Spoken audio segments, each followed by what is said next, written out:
Warning: the following program contains strong language and a mention of child abuse. Listener discretion is advised. The following presentation is best experienced with headphones.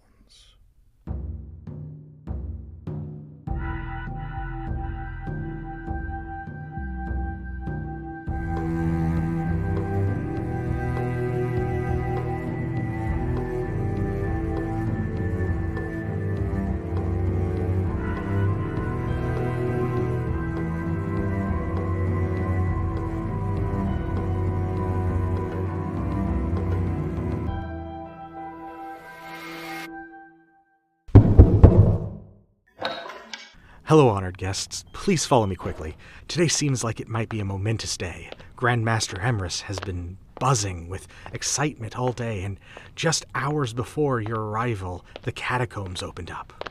As I'm sure most of you know, they are normally sealed up, all but one day of the year, on Halloween. But with them suddenly opening today, the Circle has decided to meet there. If I wasn't so busy with my many other responsibilities, I would be tempted to stay for whatever story is brewing on myself. Unfortunately, it looks like it is time to get to those responsibilities, because we have arrived. I leave you now with the Circle. Welcome, honored guests. We are glad that you are here. Yes, perhaps now Emrys will finally be able to sit still. I can't help it, Morgana. Can't you feel it? The charge in the air. Something momentous is going to happen today. I don't feel anything personally. If something big is going to happen, shouldn't we look for the others? Oh, well, Elias is consulting with Lana about some of her healing techniques and whether they could be of help with his... well, let's just say he's always looking for new or more efficient ways to harness and control life force. As for Mr. Forgettable, I have no idea where he has gone off to, though I can at least say that I don't think he will be gone for long. No, surely not this time. But you know as well as I, Grandmaster, that he gets twitchy if he stays in one place for too long, even if that place is the House of Branching Paths. Suffice it to say that all who will join us have joined us. So gather around now. The flames have been whispering to me all day, and I think their whispers are about to become a shout. Yes, I believe I see the crackle of a story on those flames. The fire burns bright, with stories ever knowing. But what is this feeling, this power, this urgency? Emrys, could this be? Indeed it is, Morgana. What? What is it? This story is a world premiere. A world premiere? What does that mean? The writer of this story, a man named Bill Blanky, was called upon by the flames to offer it up for us to tell.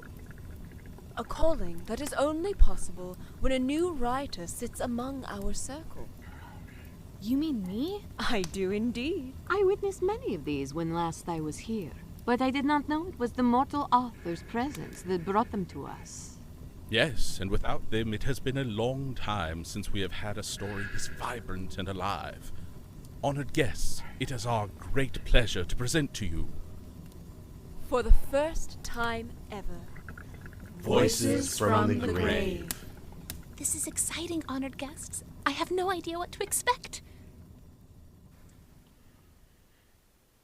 The sun was slowly setting on a crisp autumn evening.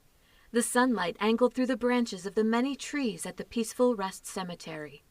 It was quiet, deathly quiet. During the day, occasional visitors came to pay their respects. Some brought flowers, others a picnic. The living speak to the dead, but the time for grudges or reconciliation has passed. It is a time for rest. We may say what we wish to them, but they do not answer. There was nothing particularly special about this day. In one of nature's happy little serendipitous moments, the setting sun illuminated 4 of the tombstones. Listen to their voices.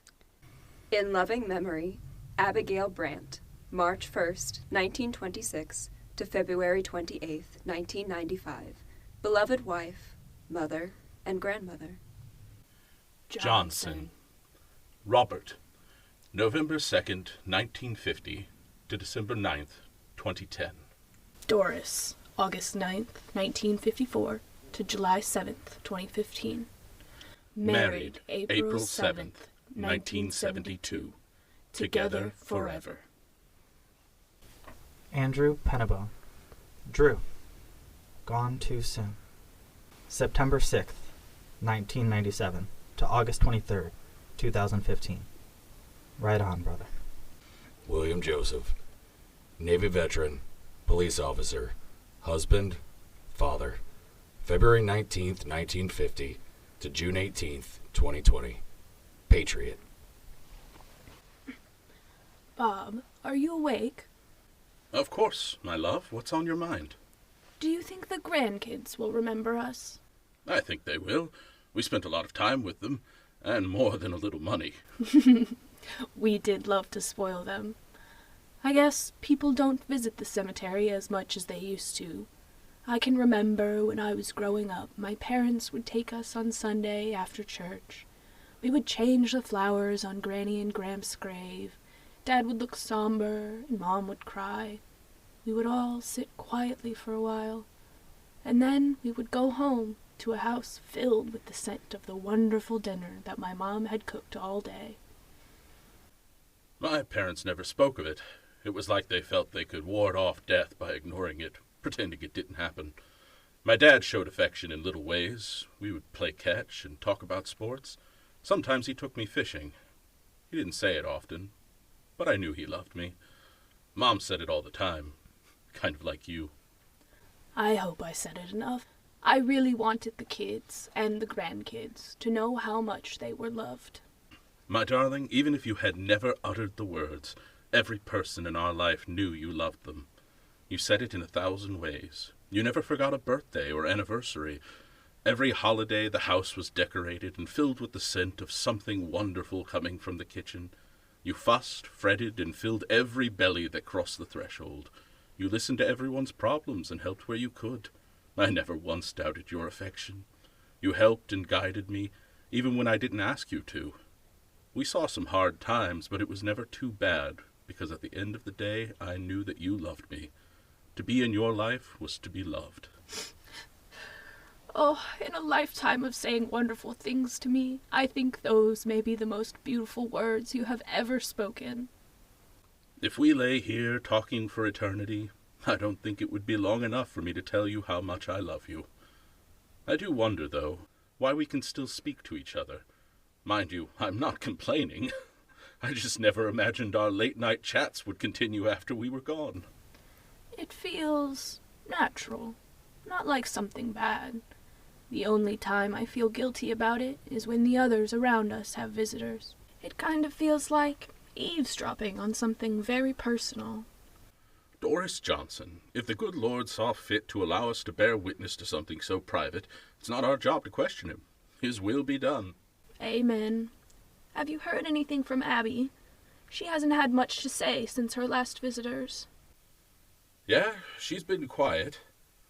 Abby, you there? Yes, Robert, I'm here. Hello, Doris. I've just had a lot to think about since the kids stopped by. My husband Dale passed years ago. When I went, he was on the mantel at home. I always kind of hoped they would bring him here to rest with me. I know it's a lot to expect. They all have busy lives. I would dearly love to hear his voice again. But you two, don't fret about me. I'm just fine. I hope my kids bring the grandkids to visit. I sure would like to hear their little voices. Speaking of kids, have either of you heard from Andrew? He had a lot to say when he first arrived, but he's been keeping to himself of late. It's Drew, Mrs. Brandt. I'm still here. All right. Drew, then you call me Abby. Let's keep it informal. Yes, ma'am. I'm always sad after my family stops by. I can hear the pain in their voices, and I just wish I could tell them that I'm okay. You know, not suffering. I don't want them to spend the rest of their lives being sad. We all know how short life is, but they all have so much ahead of them. Life shouldn't be spent lamenting the dead. If you don't mind my asking, who was the other voice that was with them? Oh, that was my best friend, Tommy. He was with me the day the day of, you know. It's okay if you're not ready to talk about it. It's hard to explain. I'm not sad for me. I lived a good life. I loved riding my motorcycle. My friends and I rode all around the country. We did poker runs and went out to big rallies in Florida and Sturgis. A few of us flew over to Europe on summer break and rode around for a month. That last day, though, Tommy and I were by ourselves. We were on a 2-lane blacktop in the middle of nowhere. Neither of us liked to wear helmets. We loved the sound of the air and the wind in our hair.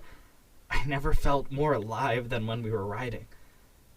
The road was clear in front of us, and we really had the throttles open.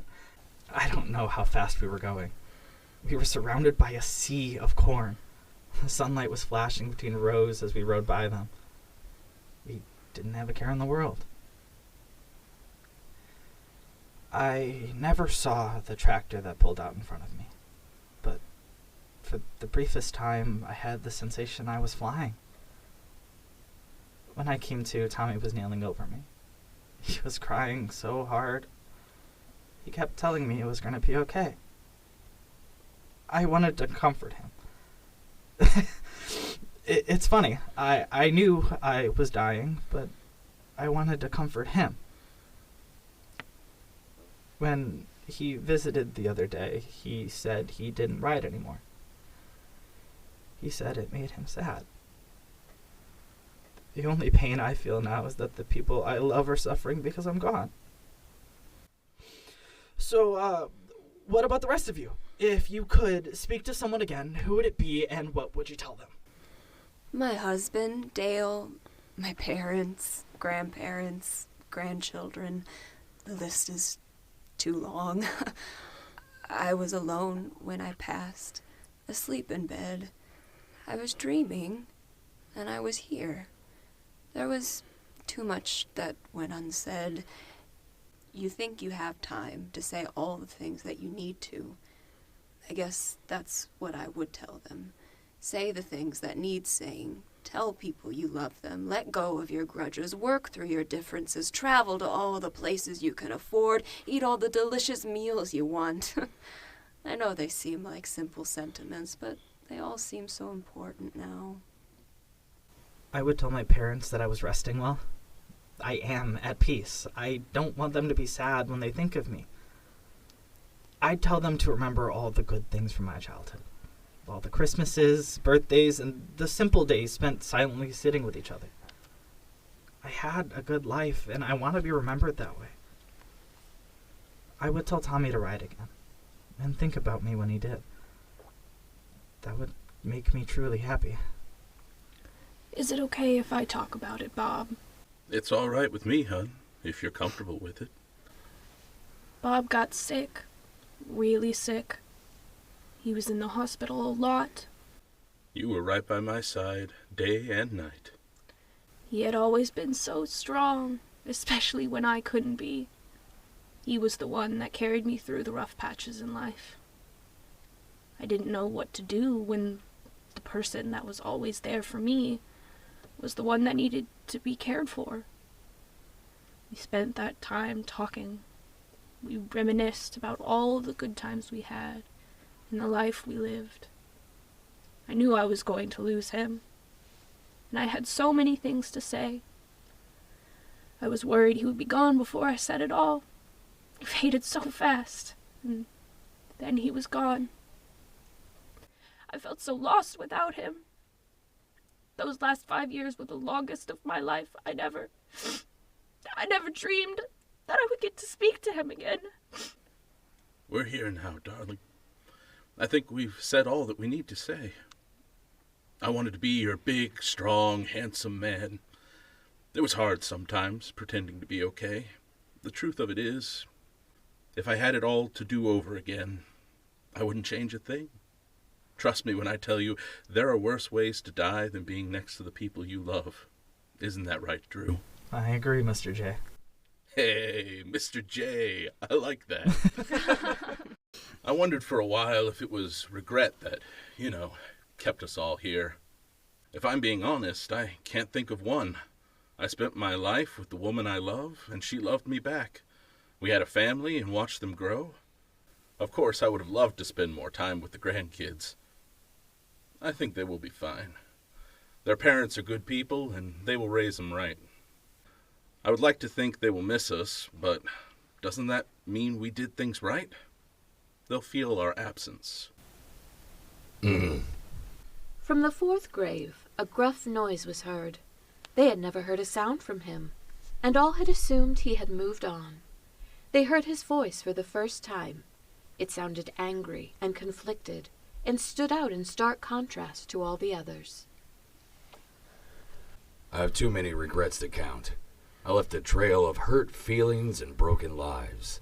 Now it seems I'll spend an eternity here, listening to you all jabber on about how good your lives were. Does it never end? Hello, what's your name? No, thank you. I have no desire to be part of your sewing circle. I don't wish to be rude, but you haven't spoken up to now. Why the sudden urge to chime in if you don't have something to say? Honestly, I didn't know I could. I feel like I woke up recently and I've been listening to a lot of you. My story isn't worth telling, and even if I were going to tell it, it wouldn't be to the likes of you. Can't imagine anything worse than being judged after I'm already dead. I don't have warm, fuzzy stories about loving and being loved. Well, mister, you're in luck. Seems like we have nothing but time here. We can wait until you're ready, if you ever are. You sound like a kid. How old were you? I was 18, but I don't plan on getting any older than that. It's a real smart mouth you got there. Sorry, I'd ask you if you wanted to take it outside, but that really doesn't seem likely. Please, all of you continue with your beautiful stories about your wonderful lives, but leave me out of it. Frankly, I find the thought of spending eternity surrounded by your incessant whining as my own personal hell. Oh, I loved my family so much, and they all loved me. Boo-hoo. Jesus Christ. Silence filled the cemetery. Everyone was speechless. Each person quietly decided to let it be. They said their good nights to one another and settled down to slumber once more. Time moves differently for the dead. There are no alarm clocks, no appointments or obligations. Night and day, summer and winter, the seasons don't matter and the clock doesn't tick. Their stories seemed more like an ongoing dialogue than an interrupted conversation. They would wake, chat, slumber, then wake again. All the while, William kept quiet. He offered the occasional grunt or growl, but never had anything to add. Most of them were content to let him keep to himself. They had nothing but time. They were all reminiscing about the holidays when William let out an audible sigh. Excuse me. What is your name? My name is Abby. It's William, Abby. But you can call me Bill. This is Doris, and my husband Bob is here with me. I take it you weren't close to your family.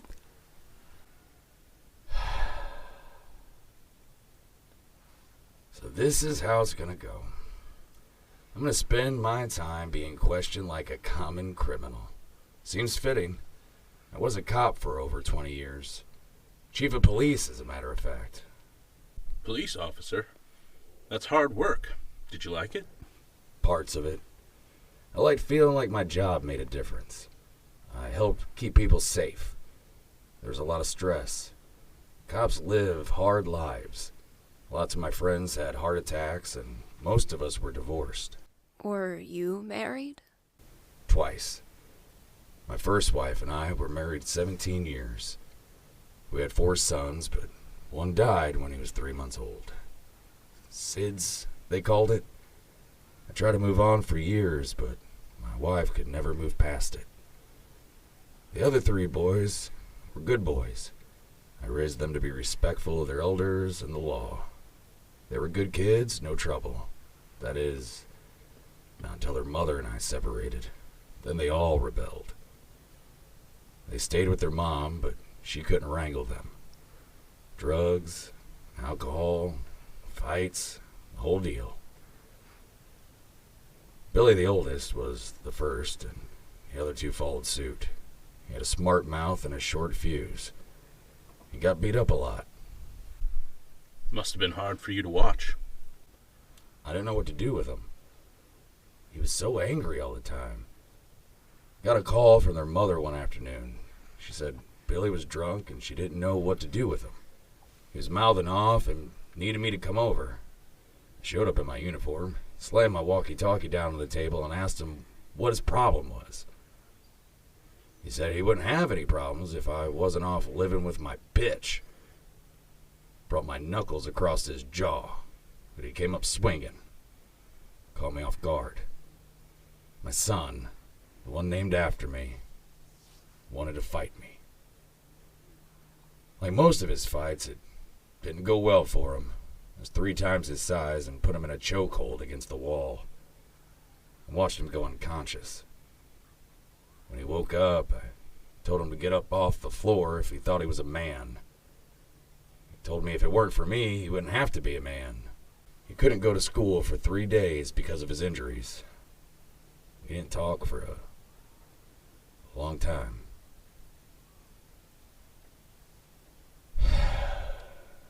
It's okay, Bill. Take your time. I moved away with my second wife. None of my family was very fond of her, so no, we had no close family or friends. My boys grew up and started families and lives of their own. Understandably, I wasn't a big part of any of them. The grandkids didn't even know me. Billy and I reconciled occasionally. We never fought again, but we had arguments and disagreements. Most of the time, we didn't speak. As I got older, I started to get sick, and his younger brother talked him into speaking to me once or twice before I died. He was still so angry. I wonder if his life turned out like mine. I wonder if any of them found happiness. You heard what we were all saying before? I did. Is there anyone you would want to talk to? Yes. My boys. What would you ask them? I don't know. Did they ever find happiness? Did they remember any of the good times from when they were little, or was it all just bad stuff? Do they even think about me now that I'm gone? It's not what I wanted, not what I had planned. Look, you've all been very patient, but I would prefer not to talk any more about this. Of course. We understand. Rest well. Good night, Bill. Thank you for sharing with us. Please try and ease your mind, Bill. Sir? Yes, Drew. Can I ask you one more question? Then I promise to let you rest. Go ahead, son. You said your sons had children, didn't you? Yes, they did. Maybe now that your boys have children of their own, they don't think as badly of you as you believe. I think time has a way of softening our stories. Thank you, Drew. It's a very kind thing to say. Good night, sir. The sun had long since set. The moon was up, and it was late. All the unwitting company rested easy for now. They all slept peacefully for a while. Occasionally, one of them would strike up a conversation. They would talk about visitors or their lives. Most of the stories they shared were pleasant. Like life, the happy stories are the ones they tended to remember best. Even Bill's stories began to soften. He reminisced about fishing and camping with his parents and siblings. When the boys were younger, he had gone to Boy Scout camp with them. He took them to ride along while on patrol with the police. He was beginning to remember the good times from when they were children. One afternoon, they were all discussing which food they missed the most. It was determined that it wasn't as much the food as the feeling of being hungry and then satisfying that urge. Bob was beginning a dissertation on the merits of barbecue when a car pulled up the narrow lane of the cemetery. They all went deathly quiet. The engine turned off, but no one got out of the car for a long while. Finally, the door opened. They all heard the footsteps of a single person. To everyone's surprise, the person appeared to stop at Bill's grave. There was a long, slow, shuddering sigh. It was a man, and he was crying. Bill wanted to talk, but he knew it was against the rules. The living cannot hear the dead.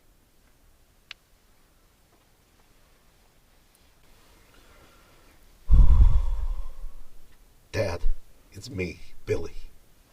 I know I'm the last person you expected to visit, but here I am. Mom was gone before you. I spoke at her funeral. Your wife said there wasn't going to be a funeral, so I never saw you again. I'm not here to settle scores. As a matter of fact, I made peace with you a long time ago. I was angry for so many years. It affected the happiness of everyone close to me. My temper, the raised voice, the way I intimidated people when I was angry. I learned it all from you, but I chose to hold on to it myself. I remember when I was very young, you told me you didn't want to be like your father was with you. You also said the harder you tried not to be him, the more you were like him. It didn't make sense when I was young, but I understand now. I went through several years of therapy, and I decided to stop dragging those stories from the bad times with me. Once I made peace, the good stories started to come back again. When I was young, you were my hero. When you walked into a room, you always commanded attention. People liked you and they wanted to sit by you and share stories. They listened to you when you played the guitar, and they hung on every word you told them about your job as a cop. You made them all laugh. I had forgotten that. I remembered sitting on the couch with you on the weekend morning and watching Star Trek. We wrestled and laughed. It was the same couch where we had our fight. Funny, the things you remember. I wish you could see my life now. I've been happily married for 40 years. My girls are grown up and happy, and I have 2 grandchildren, a boy and a girl. They call me Pop, and they climb all over me. They hold my face and hug and kiss me. We travel together, and I've been to so many places I dreamed of going. My work is satisfying. Things go right. I'll be able to retire soon. I'd say you wouldn't recognize me, but I look a lot like you. There's no denying that I'm your kid, and I wouldn't want to. I'm not religious, so I know this sounds silly, but I wanted the chance to say goodbye. I want you to know that my life is good, and that I'm happy. Sure, sometimes things irritate me, but I don't fly off the handle as often. When I do, I apologize, and I work to correct my behavior. My family is close. I want you to know I remember the good times and the things that you taught me. I offer my forgiveness, and I ask for yours. You were as good a father as you were allowed to be, and that's what I want to be as well. I love you, Dad. Goodbye. Billy started to stand up, and the wind in the trees around him began to rise. It sounded and felt like nature sighed. He stood for a moment, with the sun on his face, took a deep breath, and walked back to his car. No one dared to speak. They didn't want to step on this moment. They all rested for a long while. When they began to awaken again, they realized Bill was no longer speaking. Bill? Are you there? No, Drew. I think he's moved on. Is that how it works for all of us? I think we all get to choose our time and place once we've said all we need to say. What about you, Bob? Are you ready? My love, as I said so many times in our life, I'm ready when you are. I think I'll stay just a little while longer. I enjoy our chats. Yeah, I have a few things left to say. Over time, they all had different visitors, but the visits were fewer. Bob and Doris decided quietly one day that they had earned the rest and took their slumber. Abby's children brought Dale's ashes and had them buried with her. It was a wonderful reunion, and they spent years catching up. There was still so much to say. Tommy came to visit Drew and told him he started writing again. He told him that all their friends got his name tattooed on them as a tribute. Drew rested soon after. The dead do not speak to us, but if you listen, you can hear their voices in the trees and on the wind. Rest well. The end. Forgive me, honored guests. I will pull myself together. In the meantime, let's get back to the circle. Wow. A poignant tale about the power of acceptance and letting go. It makes me think, Grandmaster, perhaps we can talk later. I am in need of your guidance once again. Ileana, as always, I will be happy to do what I can. An incredible tale, but one that has also left the Skaldrick flame rather drained. Yes, I do believe I see the crackle of a story on those flames. But for next time. The fire burns low, with stories ever glowing. See you soon, honored guests. Honored guests, come, follow me, for you mustn't stay at our house for too long. But I wonder if I could talk to those in our graveyard. Perhaps I can make some new friends and comfort those who are lost like I was. Stay close behind, my guests, and whatever you do, don't answer any voices you may hear on the way out. Oh, but do come back. Hearing the circle stories brings me to life. You have been listening to The House of Branching Paths, a theatrical podcast experience brought to you by Round 2 of Productions, created by Mark Kilmer and Caroline Miller, with featured artists Kimmy Kidd, Bill Blanky, April Sita, Justin Panachia Shimza, Jamie Chandler, George Doerr, Joshua Towers, and Katie Bailey, with music by Elegy. For even more content, join us on our Patreon, or for more stories like these, be sure to visit your local library. Thank you for joining us, honored guests, and remember, the fire may burn low, but the stories are ever glowing.